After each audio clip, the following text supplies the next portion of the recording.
বাংলা সাহিত্যের বিখ্যাত কথা সাহিত্যিক মানিক বন্দ্যোপাধ্যায়ের লেখা পুতুল নাচের ইতিকথা উপন্যাসের আজকে আমরা পাঠ করব দ্বিতীয় পরিচ্ছেদ। শশীর চরিত্রে দুটি সুস্পষ্ট ভাগ আছে। একদিকে তাহার মধ্যে যেমন কল্পনা, ভাবাবেগ ও রসবোধের অভাব নাই, অন্যদিকে তেমনি সাধারণ সাংসারিক বুদ্ধি ও ধনসম্পত্তির প্রতি মমতারও তাহার যথেষ্ট। তাহার কল্পনাময় অংশটুকু গোপন ও মূক। অত্যন্ত ঘনিষ্ঠভাবে তাহার সঙ্গে না মিশিলে একথা কেহ টের পাইবে না যে তার ভেতরেও জীবনের সৌন্দর্য ও শ্রীহীনতার একটা গভীর সহানুভূতিমূলক বিচার পদ্ধতি আছে। তাহার বুদ্ধি, সংযম ও হিসাবী প্রকৃতির পরিচয়ই মানুষ সাধারণত পায়। সংসারে টিকিবার জন্য দরকারি এই গুণগুলির জন্য শশীকে সকলে ভয় ও খাতির করিয়া চলে। শশীর চরিত্রের এই দিকটা গড়িয়া তুলিয়াছে তাহার বাবা গোপাল দাস। গোপাল দাসের কারবার লোককে বলে গলায় ছুরি দেওয়া, আসলে সে করে ধন সম্পত্তি কেনা বেচা ও টাকা ধার দেওয়া, অর্থাৎ দালালি ও মহাজনী। শোনা যায় এককালে সে নাকি বার তিনেক জীবন্ত মানুষের কেনা বেচা ব্যাপারও দালালি করিয়াছে। 3টি বৃদ্ধের বউ জুটাইয়া দেওয়া সে আজকের কথা নয়। বৃদ্ধ 3 জনের মধ্যে 2 জনের মৃত্যু হইয়াছে। এখন যামিনী কবিরাজের মরণ হইলেই ব্যাপারটা পুরোপুরি ইতিহাসের গর্ভে তলাইয়া যাইতে পারে। কিন্তু যামিনী কবিরাজের বউ শশী যাহাকে সেনদিদি বলিয়া ডাকে এবং শশীকে যে অপুত্রবতী রমণী গভীরভাবে স্নেহ করে, স্বামীকে সে এত যত্নে এত সাবধানে বাঁচাইয়া রাখিয়াছে, সে শীঘ্র যামিনী কবিরাজের মরিবার সম্ভাবনা নাই। যামিনী কিন্তু মরিতে চায়। গ্রামের কলঙ্ক রটানোর কাজে উৎসাহী নিষ্কর্মা ব্যক্তির সংখ্যা এত বেশি যে এতটুকু এদিক ওদিক হইলে গ্রামে ভৌজিদের কলঙ্ক দিক দিগন্তে রটিয়া যায়। কেহ বিশ্বাস করে, কেহ করে না। যে বিশ্বাস করে সেও সত্য মিথ্যা যাচাই করে না, যে অবিশ্বাস করে সেও নয়। বিশ্বাস অবিশ্বাসের প্রশ্নটা নির্ভর করে মানুষের খুশির ওপর। গ্রামের কলঙ্কিনীদের মধ্যে শশীর সেনদিদির প্রসিদ্ধই বেশি। গোপালের সঙ্গেই তার নামটা জড়ানো হয় বেশি সময়। লোকে নানা কথা বলা বলি করে। শশী বিশ্বাস করে না, যামিনী করে। সে থুরথুরে বুড়া। সন্দেহের তীব্র বিষে সে দগ্ধ হইয়া যায়। স্ত্রীর পাড়ার কারো বাড়ি গেলে রাগে দুঃখে একদিন সে কাঁদিয়াও ফেলে। স্ত্রীর কায়েত বাড়ির কাসুন্দি বানাইয়া আসার কৈফিয়তটা সে বিশ্বাস করে না, অথচ শশী সেনদিদির সত্য কৈফিয়তই দেয়। অতীতে কখনো সে যদি কোনো অন্যায় করিয়া থাকে, তাহা অতীতে সত্য মিথ্যা পাপ পুণ্যে মিশিয়া আছে। উন্মাদ ছাড়া আর শশীর সেনদিদিকে কেহ অবিশ্বাস করিবে না। বুড়া হইয়া যামিনীর মাথাটা খারাপ হইয়া গিয়াছে। দেখা হইলে গোপালকে সে শাপ দেয়, বলে, 1 কাঁড়ি টাকা নিয়ে তুই আমার খুব উপকার করেছিলি গোপাল। উচ্ছন্নে যাবে তুই, তোর সর্বনাশ হবে, ঘরবাড়ি তো শ্মশান হয়ে যাবে। যামিনী কবিরাজের বইয়ের সম্বন্ধে গোপালের বদনাম হয়তো মিথ্যা, তবু লোক গোপাল ভালো নয়। তুচ্ছ কতকগুলি টাকার জন্য সেই তো প্রতিমারের মতো কিশোরীকে, বুড়া পাগলটাকে যামিনী কবিরাজের মতো বউ করিয়াছিল। শশী গোপালের একমাত্র ছেলে। মেয়ে আছে 3টে। বড় মেয়ের নাম বিন্ধবাসিনী। বড়গাঁর নায়েব শ্যামাচরণ দাসের বড় ছেলে মোহনের সঙ্গে তাহার বিবাহ হইয়াছে। মোহনের একটি পা খোঁড়া। মেজ মেয়ে বিন্দুবাসিনীর বিবাহ হইয়াছে খাস কলিকাতার বড় বাজারের নন্দলাল অ্যান্ড কোং এর নন্দলালের সঙ্গে। গোপালের সে এক স্মরণীয় কীর্তি। নন্দলালের কারবার পাটের। চারিদিকে হইতে পাট সংগ্রহ করিয়া জমা করিবার সুবিধা হয় এবং চালান দিবার ভালো ব্যবস্থা থাকে, এবং একটি মধ্যবর্তী গ্রাম খুঁজিয়া বাহির করিবার উদ্দেশ্যে বছর 7 আগে সে একবার এদিকে আসিয়াছিল। গোপাল তাহাকে ডাকিয়া লইয়া গিয়াছিল নিজের বাড়ি, আদর যত্ন করিয়াছিল ঘরের লোকের মতো। তারপর কোথা দিয়ে কি হইয়া গেল কে জানে, হয়তো নন্দলালের দোষ ছিল, হয়তো ছিল না। 3 দিন পরে গোপালের অনুগত গ্রামবাসীরা লাঠি হাতে দাঁড়াইয়া বিন্দুর সঙ্গে নন্দলালের বিবাহ দিয়া দিল। নন্দলালের চাকরটা রাতারাতি বাজিতপুরে পলাইয়াছিল। পরদিন মনিপের উদ্ধারে সে একেবারে পুলিশ লইয়া হাজির। নন্দলাল ইচ্ছা করিলে কিছু কিছু শাস্তি অনেকেরই দিতে পারিত। গম্ভীর বিষণ্ণ মুখে পুলিশকে কিন্তু সে বিদায় করিয়া দিল। তারপর বউ লইয়া সেই যে সে কলকাতায় গেল, গাউদিয়ার সঙ্গে আর কোনো সম্পর্ক রাখিল না। যাই হোক, নন্দলালের কাছে বিন্দুবাসিনী হয়তো সুখেই আছে। গ্রামের লোক সঠিক খবর রাখে না। 7 বছরের মধ্যে বিন্দু একবার মাত্র 3 দিনের জন্য বাপের বাড়ি আসিয়াছিল। গ্রামের ছেলে বুড়ো তখন ঈর্ষার চোখে চাহিয়া দেখিয়াছিল। অলঙ্কারে অলঙ্কারে বিন্দুর দেহে তিল ধারণের স্থান নাই, একেবারে যেন বাইজি। তবু হয়তো বিন্দু সুখে নাই। নন্দর তো বয়স হইয়াছে, আরেকটা স্ত্রী তো তাহার আছে, চরিত্র সম্ভবত তাহার ভালো নয়। গাউদিয়াবাসী যাহাদের বিবাহিতা কন্যাগুলি সারি সারি দাঁড়াইয়া চোখের জল বেয়ে ভাসে, তাহারা ভাবে হয়তো বিন্দু সুখে নাই। ভাবিয়া তাহারা তৃপ্তি পায়। কেহ মুখ ফুটিয়া মনের কথা বলিয়াও ফেলে। গোপাল শুনিতে পাইলে অস্ফুট স্বরে বলে, লক্ষ্মী ছাড়ার দল। এমনি বাপের শাসনের শশী মানুষ হইয়াছিল।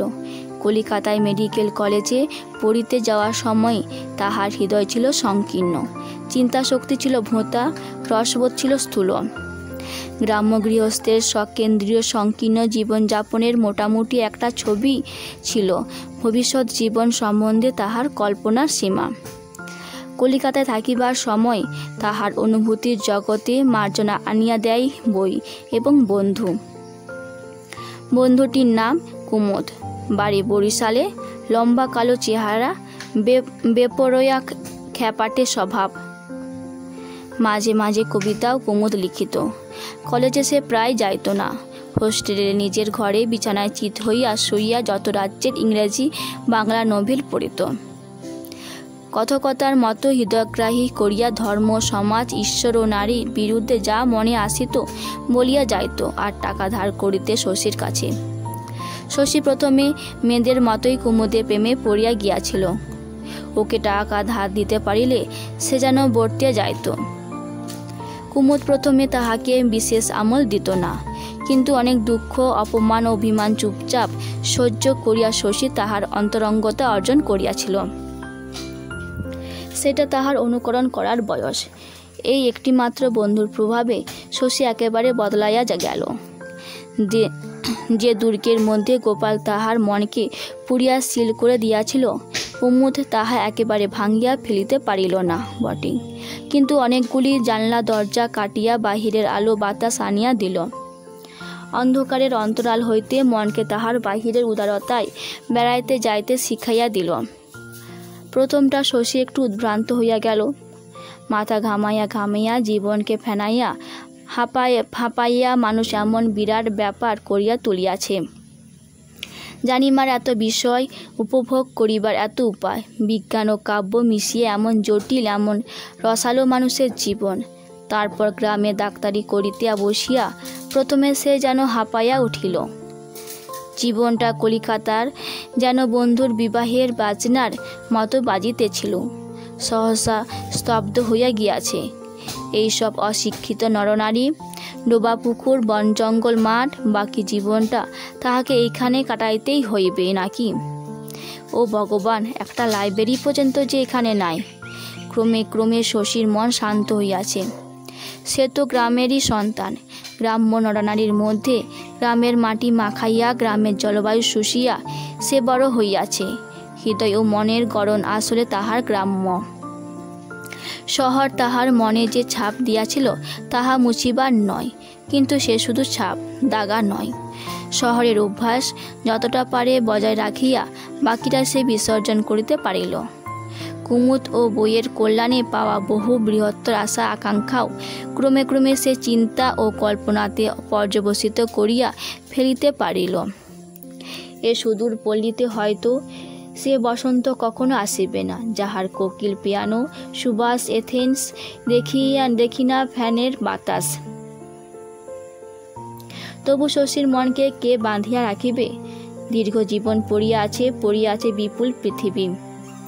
আজ শশী কামিনী ঝোপের পাশে ক্যাম্প চেয়ারে বসিয়া বাঁশঝাড়ের পাতা কাঁপানো, ডোবার গন্ধ ভরা ঝিরঝির বাতাসে উন্মনা হোক।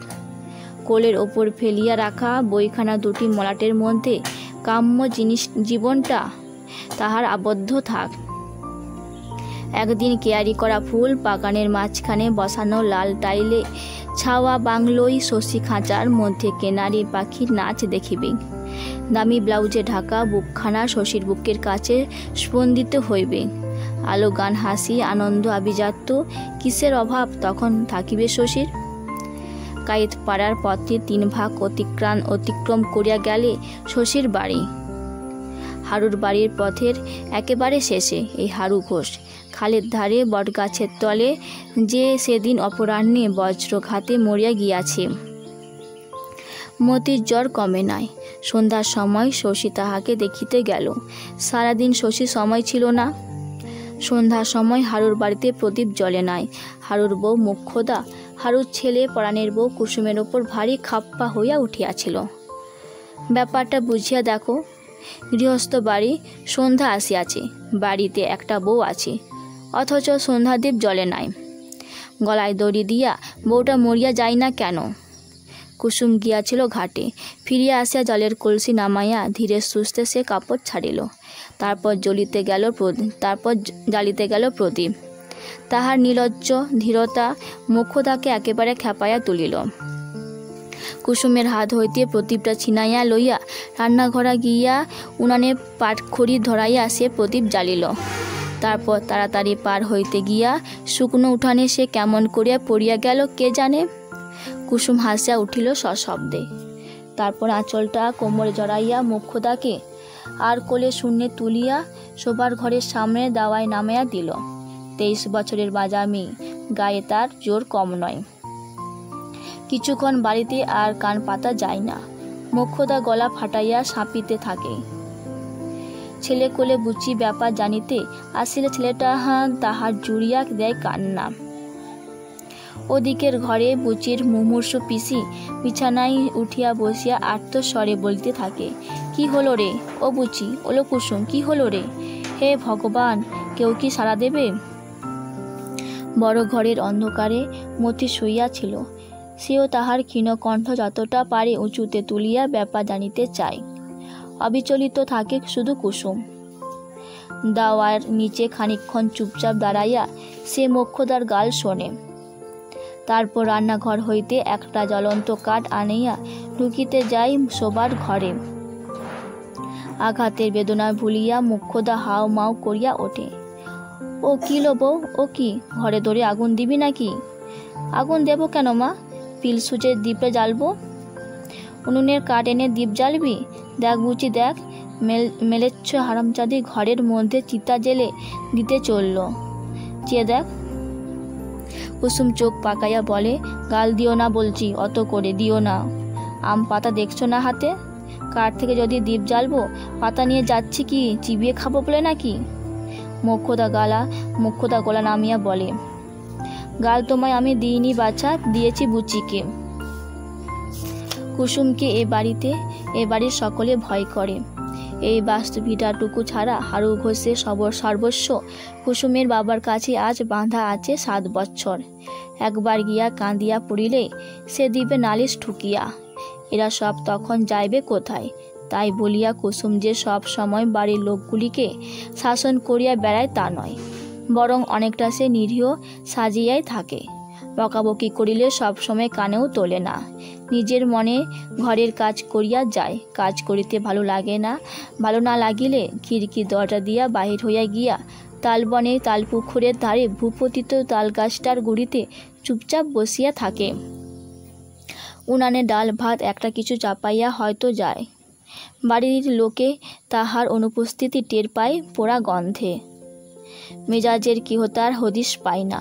কতখানি সে সহ্য করিবে, কখন রাগিয়া উঠিবে, আর আজ পর্যন্ত তাহা ঠিকমতো বুঝিতে না পারিয়া সকল একটু বিপদগ্রস্ত হইয়া থাকে। পাড়ার লোক বলে, বউ তোমাদের যেন একটু পাগলাটে না গো পরাণের মা? মোক্ষদা বলে, একটু কেন মা, বেশ পাগল, পাগলের বংশ যে। ওর বাপ ছিল না পাগলা হয়ে 2 বছর, সে কলতি বেঁধে রাখত। ঘরে ঢুকিয়া কুসুম প্রদীপ জ্বালিল। গাল ফুলাইয়া সবে সে শাঁখে 3 বার ফুঁ দেওয়া শেষ করিয়াছে। উঠানে শোনা গেল শশীর গলা। বিছানার কাছে গিয়া কুসুম বলিল, সন্ধে হতে না হতে খোঁজ নিতে এসেছে মতি। মতির কোনো জবাব দিল না। কুসুম আবার বলিল, ওলো মতি, শুনছিস? সন্ধে দ্বীপ জ্বালাতে না জ্বালাতে দেখতে এসেছে দরদ কত। ভারী জল চৌকিটা অবলীলাক্রমে তুলিয়া লইয়া গিয়া সে দাওয়ায় পাতিয়া দিল। বলিল, জ্বর কমেছে, ঘুমোচ্ছে এখন। মোক্ষদা বলিল, মতি আবার ঘুমোলো কখন বউ? এই মাত্র সারা পেলাম যে। শশী বলিল, তোমার শাঁখের শব্দে মতির ঘুম ভাঙল না পরাণের বউ? সে জল চৌকিতে বসিল। ঘরের ভিতরে এক নজর চাহিয়া বলিল, পরাণ বিকেলে গিয়ে বলে এলো জ্বর নাকি এবেলা খুব বেড়েছে। কুসুম বলিল, মিথ্যে বলেছে ছোটবাবু, একটুতে অস্থির তো, জ্বর কই? মোক্ষদা বলিল, কি সব বলছো তুমি আবোল তাবোল, যাও না বাছা রান্নাঘরে। কুসুম বিনা প্রতিবাদে রান্নাঘরে গিয়া চলিয়া গেল। মুখের কৌতুকের হাসি নাই, গাম্ভীর্যও নাই। শশী বলিল, সকালে যে ওষুধ পাঠিয়েছিলাম খাওয়ানো হয়নি? মোক্ষদা বলিল, তা তো জানি না বাবা, দেখি শুধুই মেয়েকে। রান্নাঘর হইতে কুসুম বলিল, ওষুধ খাওয়ানো হয়েছে গো, হয়েছে, চেঁচামেচি করে মেয়েটার ঘুম ভাঙাচ্ছ কেন? ঘরের ভিতর হইতে ক্ষীণ কণ্ঠে মতি বলিল, আমি ওষুধ খাইনি মা। মোক্ষদা চোখ পাকাইয়া রান্নাঘরের দিকে চাহিয়া বলিল, শুনলে বাবা, দিব্যি কেমন মিথ্যে কথাগুলি বলে গেল বউ, শুনলে? শশী একটু হাসিল, কিছু বলিল না। কুসুমের এরকম সরল মিথ্যা ভাষণ সে মাঝে মাঝে লক্ষ্য করিয়াছে। ধরা পড়িবে জানিয়া শুনিয়াই সে যেন এই মিথ্যা কথাগুলি বলে। এজন্য তাহার এক ধরনের পরিহাস। কালোকে সাদা বলিয়া আড়ালে গিয়া সে হাসে। ঘরে গিয়া শশী মতিকে জিজ্ঞাসা করিল, কি কষ্ট হচ্ছে রে মতি?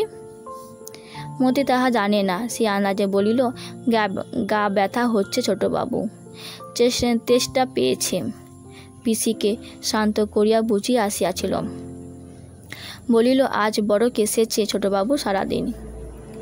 কানে নল লাগাইয়া শশী মতির বুকটা পরীক্ষা করিয়া দেখিল। এ পরীক্ষায় মতির বড় লজ্জা করে, বুকের মধ্যে ঢিপ ঢিপ করিতে থাকে। টেথোস্কোপের নল বাহিয়া তাহার শশীর কানে পৌঁছাইল। সে অবাক হইয়া বলে, নিঃশ্বাস বন্ধ করে থাকতে তোকে কে বলেছে মতি? জোরে জোরে নিঃশ্বাস নে। বুচি আলোটা উঁচু করিয়া ধরিয়াছে। শশী মতির মুখের দিকে তাকায়। ভাঙা লণ্ঠনের রাঙা আলোতে মতির রং যেন মিশিয়া গিয়াছে। নিঃশব্দ পদে কুসুম যেন কখনো পিছনে আসিয়া দাঁড়াইয়াছিল। বুকে ওর হয়েছে কি, এত পরীক্ষা কিসের? একটু সর্দি হয়ে বসেছে বলে মনে হচ্ছে পরাণের বউ, গরম তেল মালিশ করে দিও। কুসুম ভীরু কণ্ঠে বলে, সর্দি? ঠিক তো ছোটবাবু? পরীক্ষের রকম দেখে ভয়ে বুক কাঁপন লেগেছে মাগো, ক্ষয়রোগী বা ধরল। ওলো মতি, বলিনি তোকে? বলিনি জ্বর গায়ে হাওয়ায় গিয়ে বসিস নে, ঠান্ডা লেগে মরবি। শশী বাইরে গিয়ে একটু বসে। মোক্ষদা তখন সবিস্তারে তাকে শোনায় তাহার আচার খাওয়া বৃত্তান্ত। বলে, বউ আমাকে ঠেলে ফেলে দিয়েছে বাবা, বউ নিয়ে হয়েছে আমার মরণ। একটু গলায় আবল তাবল অনেকক্ষণ মোক্ষদা বকে। হারু আজ মরিয়াছে দিন 7 তার কথা উল্লেখ করিয়া সে এখন আর সুর করিয়া কাঁদে না, বারবার শুধু চোখ মুছে গলাটা ধরিয়া আসে। স্বামীর শোকে ভিজিয়া আসা গলায় থাকিয়া থাকিয়া নিন্দা করে সে। শুনিয়া মনে হয় সবই বুঝে সত্য বলিতেছে। বুচি চুপ করিয়া শোনে, কথাটি বলে না, না দেয় সায়, না করে প্রতিবাদ। আর রান্নাঘরে শশীকে শোনাইয়া কুসুম করে যাত্রার দলের গান, টানা গুনগুনানো সুরে অস্পষ্ট ভীরু গলায়, সত্যি সত্যি পাগল নাকি কুসুম? তারপর রান্নাঘর হইতে বাহির হইয়া কুসুম কোথায় যায় কে বলিবে। শশী খানিক পরে বিদায় নেয়। হারুর বাড়ির কায়েতপাড়ার পথটা ঠিক ওপরে নয়, দুপাশে বেগুন ক্ষেতের মাঝখান দিয়া হাত তিনেক চওড়া খানিকটা পথ পার হইয়া রাস্তায় পড়িতে হয়। শশী তাড়াতাড়ি এই পথটুকু পার হইয়া যাইতেছিল। ডাইনে বেগুন ক্ষেতের বেড়ার ওপাশ হইতে কুসুম বলিল, ছোটবাবু শুনুন। শশী অবাক হইয়া বলিল, তুমি এখানে কি করছো বউ? সাপে কামড়াবে যে। কুসুম বলিল, সাপে আমাকে কামড়াবে না ছোটবাবু, আমার অদৃষ্টে মরণ নেই। শশী হাসিয়া বলিল, কি আবার হলো তোমার? পরাণের বউ বলে যে ডাকলেন আজ। পরাণের বউ বললে আমার গোসা হয় ছোটবাবু। পিসি বলতো, বুচির ছোট পিসি, ও বছর সে শখকে গেল। এমনি গাল তাকে একদিন দিলাম, আমাকেও না হয় তাও দুটো গাল। তাই বললাম। হ্যাঁ ছোটবাবু, তাই বললাম। পূজ্য মানুষ আপনি, আপনাকে পুজো করে আমাদের পুণ্যি হয়। গড়গড় করিয়া মুখস্থ বুলির মতো একরাশ তোষামোদের কথা কুসুম বলিয়া যায়। শুনিতে মন্দ লাগে না শশীর। কত বছর আজ সে কুসুমের এমনি পাগলামি দেখিতেছে। ওর এইসব খাপছাড়া কথায় ব্যবহারে একটা যেন মিষ্টি ছন্দ আছে। বাড়ি যাও বউ, ভাত পোড়া লাগবে। কাল আসবেন ছোটবাবু মতিকে দেখতে? আসবো, কেমন থাকে সকালে একবার খবর পাঠিও। হ্যাঁ, রোজ একবার এলেই হয়। জ্বরে ভুগছে মেয়েটা, দেখে তো যাওয়া উচিত। কদিন আসেননি বলে বাড়ির সবাই কত কথা বললে ছোটবাবু। বললে শশীর আমাদের মস্ত ডাক্তার হয়েছে, না ডাকলে আর আসা হয় না। মতি বললে, জানেন ছোটবাবুর অহংকার হয়েছে। শশী আগাইয়া যায়, বলে, আজ আমার কাজ আছে বউ, কাল এসে তোমার মিছে কথা শুনবো। মিছে কথা নয়, সত্যি মিছে নয় ছোটবাবু। শশী চলিয়া গেলে অন্ধকারে বেগুন খেতে দাঁড়াইয়া কুসুম একটু হাসিল। সামনে গাছের মাথার কাছে একটু আলো হইয়াছে। কুসুম জানে ওখানে চাঁদ উঠিবে। চাঁদ উঠিলে, চাঁদ উঠিবার আভাস দেখিলে কুসুম যেন শুনিতে পায়, ভিনদেশি পুরুষ দেখি চাঁদের মতন, লাজ রক্ত হইলা কন্যা প্রথম যৌবন। কে সে কিশোরী? ভিনদেশি পুরুষ দেখিয়া যার অজাতুর প্রেম জাগিত, সে কুসুম নয়। সে, হে ভগবান, সে কুসুম নয়।